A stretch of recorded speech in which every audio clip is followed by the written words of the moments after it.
Imagine being a Viking warrior, watching your king abandon Norse gods and pray desperately to the Christian god on day 5 of a disastrous siege where 15,000 Baltic defenders, using your own tactics against you, have killed one-third of your 30,000 strong invasion force.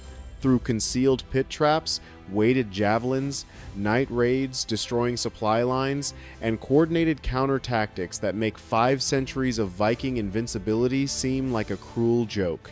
854 AD, the Siege of Apuole, where approximately 15,000 Curonian Baltic tribe defenders defeated a united Swedish-Danish Viking army of 30,000 through devastating defensive warfare that permanently shattered Viking eastern expansion.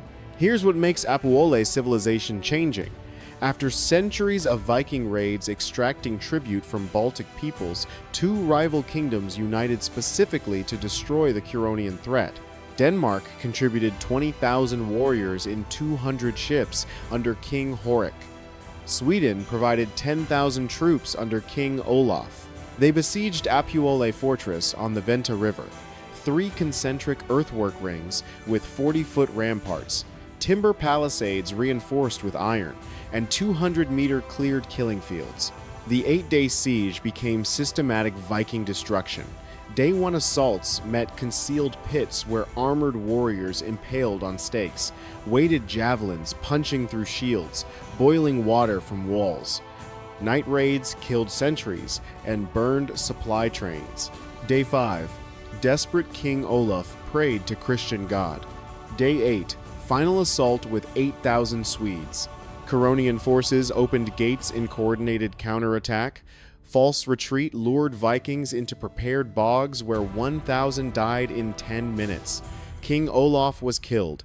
Simultaneously, Curonian river vessels trapped Danish ships laden with plunder through maritime massacre, using fire arrows and shallow water tactics. Result? Approximately 10,000 Viking casualties. Denmark forced to pay 30 pounds of silver tribute annually, plus provide noble hostages, complete reversal of centuries of dominance. The defeat ended Viking eastern expansion and enabled centuries of Baltic revenge raids, culminating in 1187 sacking of Sigtuna, Sweden's holy capital.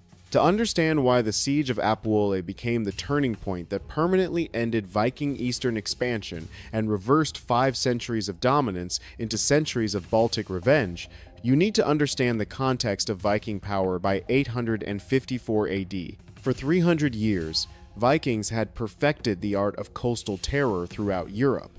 Their shallow draft longships could navigate rivers others couldn't reach. Their berserker warriors fought with supernatural fury. Their reputation alone made cities surrender without resistance. They ruled the Baltic Sea as their private highway. Danish longships controlled western routes. Swedish raiders dominated eastern passages. Between them lay the Curonian shores, where the Amber Road had created wealth beyond measure, Roman coins flowing north in exchange for golden resin. But that wealth didn't create soft merchants as Vikings expected. It funded a war machine that would make Scandinavian tactics look amateur. Where Vikings raided seasonally, Curonians lived in perpetual war readiness. Their society was built fundamentally different. No kings, no central authority, just warrior communities bound by blood and systematic preparation for defending against Viking raids they'd endured for generations. Every free man owned weapons. Every boy learned to fight before he could plow fields. Every family maintained fast horses for warning networks that could alert the entire coast within minutes.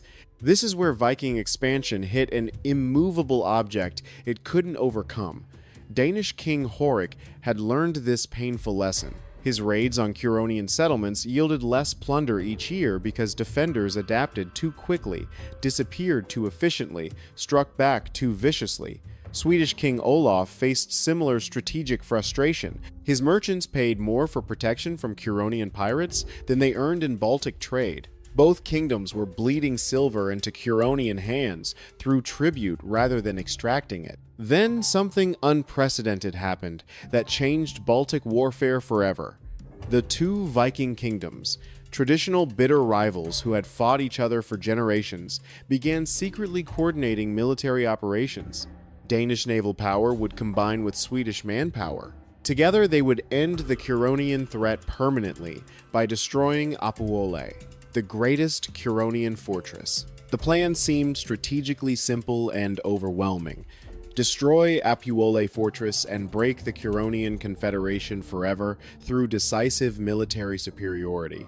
But the Curonians had studied their Viking enemies with obsessive attention for 3 centuries. They knew Viking tactics intimately because they'd endured them.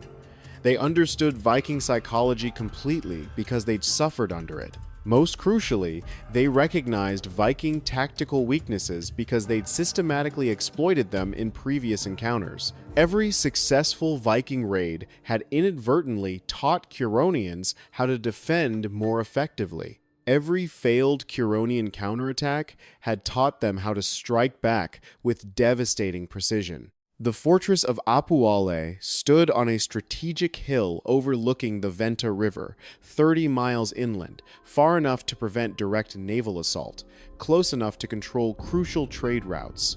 Its defensive architecture was masterful. Earth ramparts rose 40 feet high in 3 concentric rings, each higher than the last. Timber palisades crowned each rampart, with posts driven deep and bound with iron reinforcement. Between the walls lay killing grounds, cleared spaces 200 meters wide, where no attacker could find cover or concealment. But Viking commanders had fatally overlooked one crucial detail about Apule's design. This wasn't merely a fortress built for passive defense. It was carefully constructed bait designed to lure Viking armies to their destruction. Character analysis centers on Curonian war chief Lamachese, name uncertain from limited sources, a leader whose strategic genius lay not in traditional heroic leadership, but in coordinated resistance through confederation. When Viking armies massed for overwhelming assault, Curonian communities merged forces. When Vikings sought individual single combat for glory, Curonians fought as disciplined, coordinated units. When Vikings expected barbarian chaos based on cultural prejudice, they encountered disciplined killing machines that executed complex tactical maneuvers. The Danes brought 20,000 warriors in 200 ships, each vessel carrying 100 men in chainmail armor, eager for plunder and glory. Their round shields gleamed with fresh paint, their battle axes sharp enough to split Baltic skulls. King Horik himself commanded from his dragon-proud flagship with its golden weather vane catching morning sun. Sweden contributed 10,000 troops marching overland under King Olaf's personal command. Heavy cavalry led the Swedish column, horses specifically bred for Baltic mud conditions. Behind them came spear-armed infantry, who had conquered Finnish tribes and Estonian settlements in previous campaigns. Pack trains followed, loaded with siege equipment and supplies for a month-long campaign they expected would need maybe 2 weeks. What Vikings found inside Apuole Fortress defied all tactical logic and battlefield expectations. Not panic or desperation, but terrible, methodical preparation for total war. 15,000 defenders waited, but these numbers become staggering when you understand the context. This represented literally every fighting man within 3 days' riding distance. Farmers had transformed into soldiers. Merchants had become archers. Boys barely old enough to lift swords stood beside grandfathers who remembered the first Viking raids decades earlier. The tactical genius was almost supernatural in its precision. They had turned demographic desperation and numerical disadvantage into concentrated military advantage.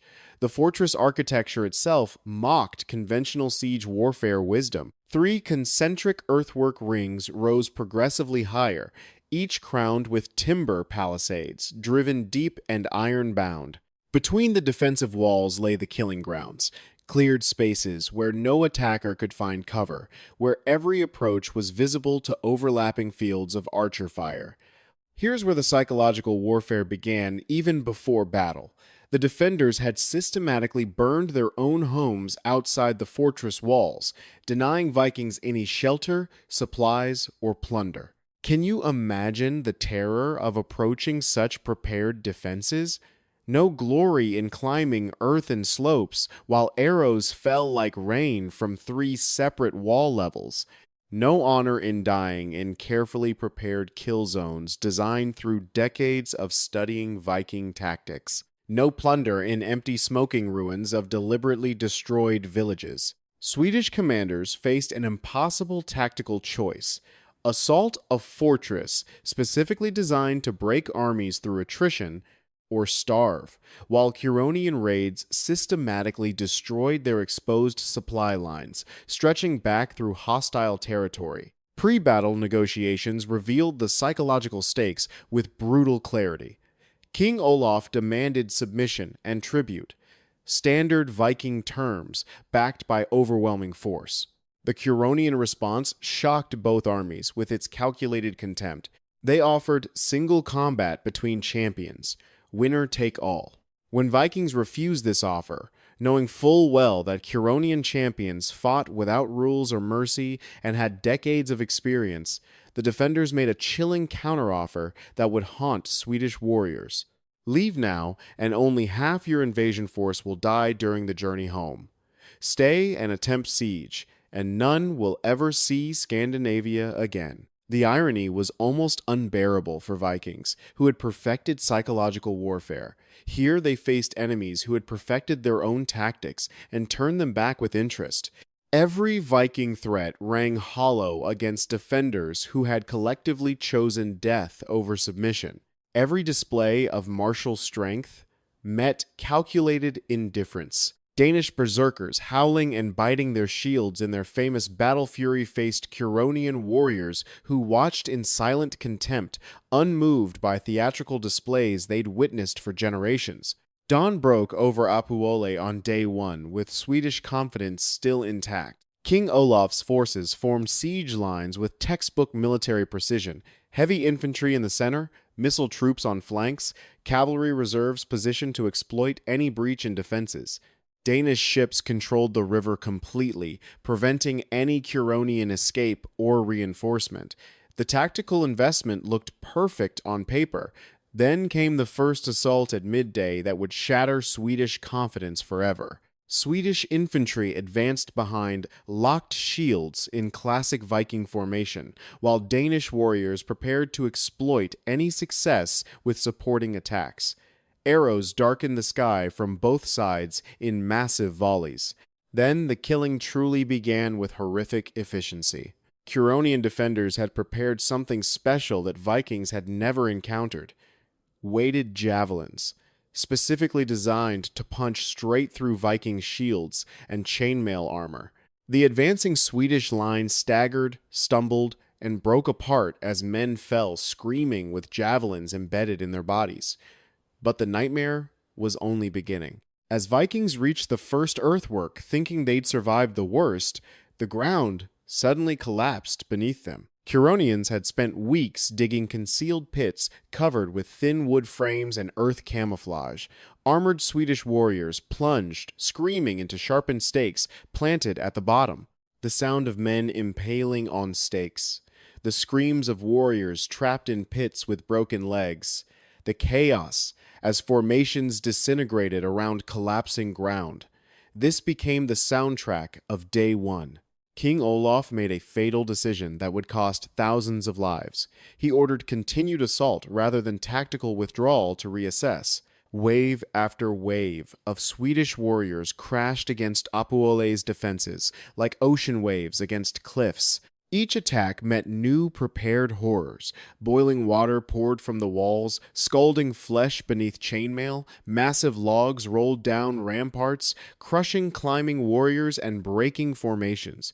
Curonian archers, positioned in overlapping fields of fire from all three wall levels, turned every approach into a death trap where escape was impossible. By sunset of day one, Swedish dead literally carpeted the killing grounds. Hundreds of bodies in Viking chainmail sprawled across approaches. Danish observers watching from their river position counted their blessings that their assault turn hadn't come yet. But the Curonians weren't remotely finished with their systematic destruction. That night began the terror that would define the siege's character and break Viking morale. Small groups of Curonian warriors slipped through Viking siege lines like ghosts, struck at supply wagons with devastating precision, and vanished before reinforcements could respond. Swedish sentries died silently throughout the night, their throats cut by warriors who moved through darkness like supernatural beings. What followed over the next 7 days would systematically shatter every Viking assumption about defensive warfare and their own invincibility. Day 3 brought starvation tactics, but not as Vikings expected from besieged defenders. Curonians had poisoned every well outside their fortress walls, burned every farm within riding distance, driven off all livestock to hidden locations. The besiegers, who had expected to live off the land through foraging as Viking armies always did, found only scorched earth and contaminated water.